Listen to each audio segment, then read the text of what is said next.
Well, this is it. It is pumping out actually some pretty warm air. When it comes to heating your tent or your camper in the winter, you've got a couple of choices. One of them is the cheap and the easy option, which is a propane heater. Now this one costs around, I think it's about $70, and you just throw in a propane tank, turn it on, and it provides you heat.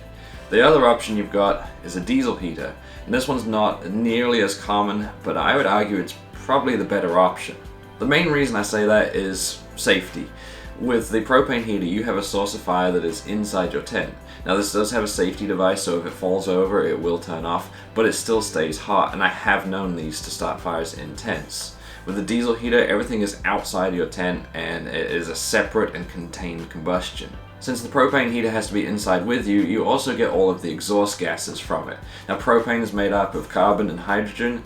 When the carbon reacts with oxygen, you normally produce carbon dioxide, but if you don't have enough oxygen, you can also end up producing carbon monoxide, which is deadly, that will kill you in your sleep. The hydrogen reacts with oxygen to produce H2O, so you get water vapor, and often when you're burning one of these in a small space, you'll end up with a lot of condensation.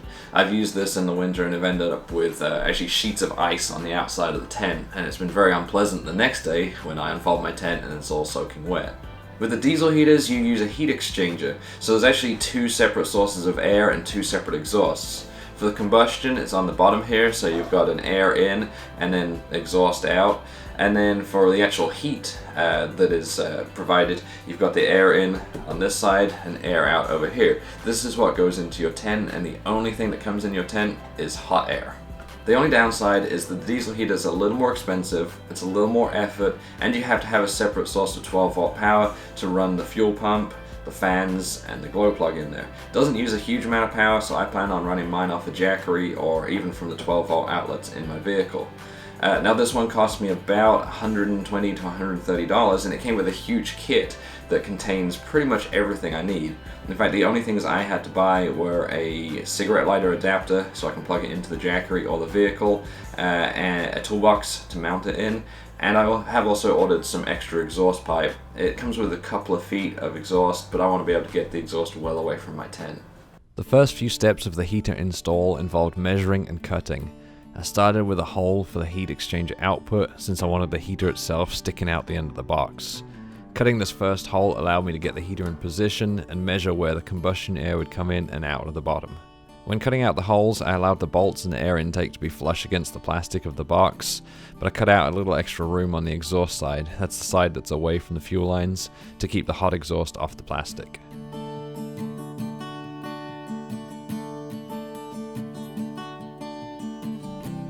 On the other side of the toolbox, I cut the heat exchanger air intake, marking around one of the vents that was provided in the kit. I put the heater in the box and tightened it down using the provided mounting plate.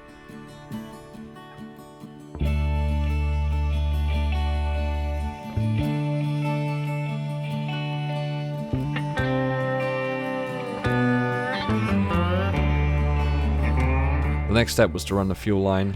The pump must be mounted horizontally and the fuel filter needs to be put vertically.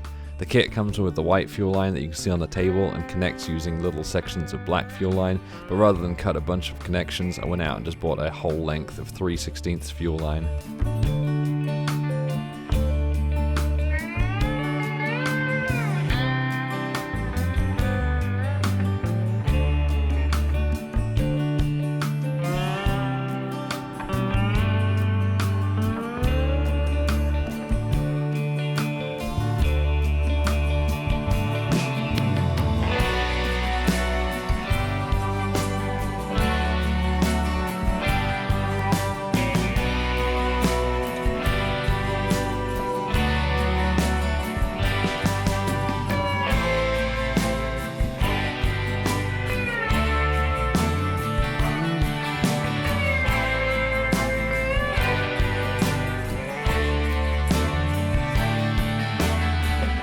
When mounting on my roof rack, I've got about 3 inches of clearance underneath the heater. The end of the exhaust pipe currently doesn't allow for this, so I cut it down to a little over an inch of straight exhaust before the bend.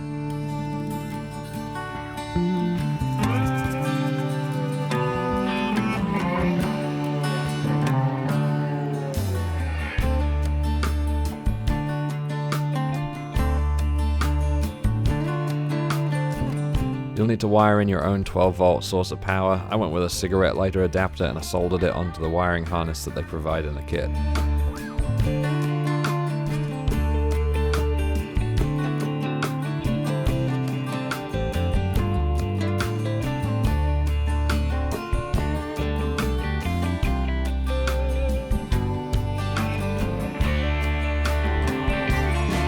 You'll need a way to run the wires out of the box, one for power and the other one for the thermostat that goes in your tent. Alright, so this is the final product. It's kind of a compact, self-contained heater, and it's ready to mount up on my roof rack.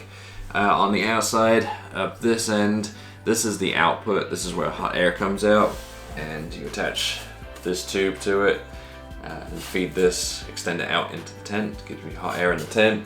And on this end you've got the air input, and I put this cover on it. This should help with the snow and the rain, keep it out. Underneath you have the combustion input and output. So this is the exhaust. This is where the hot air from the combustion comes out, and I'll have this feed out under the roof rack. And then this is the combustion in, so this is where air goes in. And then you've got the fuel line, so this is where the fuel line connects directly to the heater. It goes into the fuel pump inside, and then this is the fuel line that goes out to the fuel tank.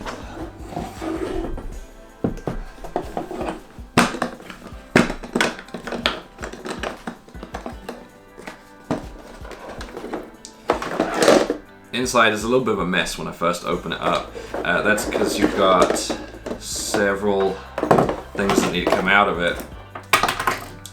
So I'll take those out. One of these wires is the power source, so that's going to go into my tent or into the vehicle. I'll probably have the jackery in the tent for that. And then the other one is for the thermostat. So this one comes with a digital thermostat. When you're buying one of these heaters, look at the pictures it comes with, because there are two different types of thermostat, and this is the good kind. So you can adjust the temperature inside the tent. So these actually come out the back corner here. There's a little hole, I don't know if you can see that hole there, a little hole drilled in for those wires to fit in. So I can shut this with those wires going into the tent. So like I said, inside you've got obviously the heater itself is here, it's mounted to the bottom. You've got the fuel pump. The fuel pump comes with a little rubber bracket so that it kind of isolates the noise a little bit, because this thing will vibrate and it will make noise. Coming out of this side of the fuel pump, the side closest to you, that goes out the bottom and into the heater. And then this side, I've got the fuel filter underneath, and then that goes out the bottom to this rubber hose that goes to the tank. With the setup I've got here, there's no right or wrong design, and there's a ton of different ways you could do this. You don't necessarily have to do exactly what I've done, you could do whatever suits you best. And I'm sure there's certain things I've done on here that could be improved or could be done in a better way. And in fact, if you can think of something that I could have done better, let me know in the comments. I'd be interested to see it. And the great thing about this diesel heater is, I mean, the toolbox was $10. If I decide I want to use it in a different way in a year's time, I'm only out $10, I can take the whole system out and just set it up a completely different way. The only thing worth noting is that when you mount the diesel heater, the instructions do say that you can mount it either upright the way I did, or you can have the exhaust coming out of either side. So I could have had it coming out the front or the back.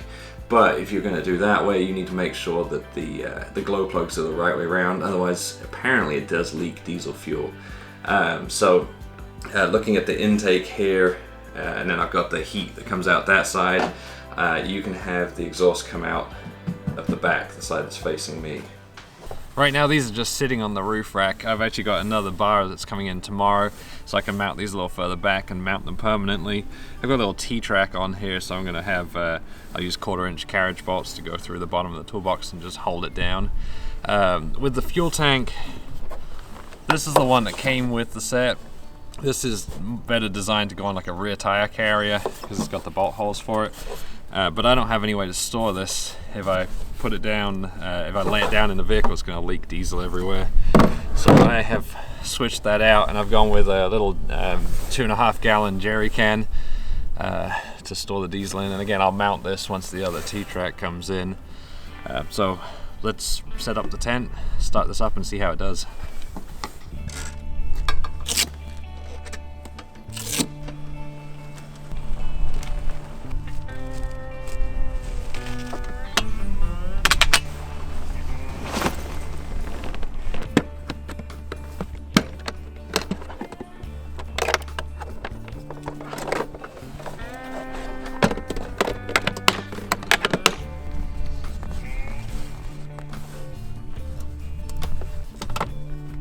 When you first turn on this controller, it's really confusing. There's a couple things you want to do. First thing is you'll want to hold down the settings cog and hold up, and that will allow you to set your target temperature. Next thing you want to do is hold down OK and down, and then just press up, and that starts priming the pump to get fuel up. Mine's already primed, so I'm just going to turn that back off again. Once that's done, when you press OK, that's the current temperature in here, so 6 degrees Celsius, somewhere between 35 and 40 Fahrenheit. That's the target temperature. Currently it's set to 34 degrees Celsius. That's really hot. We probably want it somewhere down around, probably a little below 20 degrees Celsius, so that's somewhere around 65 Fahrenheit, I believe. And then I'm just going to go ahead and turn it on. Well, this is it. It is pumping out actually some pretty warm air, and it's nice and warm in the tent. It's about, I want to say 65-ish degrees in here, even with my cameraman sitting there with the window open. And the sound's really not bad. It's kind of quiet. You can probably hear it. You got a little tapping from the fuel pump in the background, but it's like a very quiet fan blowing in here. Power consumption's also really low. When it first starts up, when you've got the glow plug going, it's about 8-9 amps, or like around 120-ish watts on the Jackery. When this is on full power, you're pulling about 3 to 4 amps, but once it settles down, it's just maintaining temperature like it is now. It's down to about half an amp, 1 amp, occasionally 2 amps, so really low power draw. I actually think that the Jackery 240 is going to do just fine overnight. Just need to make sure I charge it up each day. If you've liked this video, make sure you give it a thumbs up. Drop a comment, make some suggestions of ways I can improve this if you've got any. And also, go follow Off Trail Expedition on Instagram, and I'll put a link to his Instagram down below.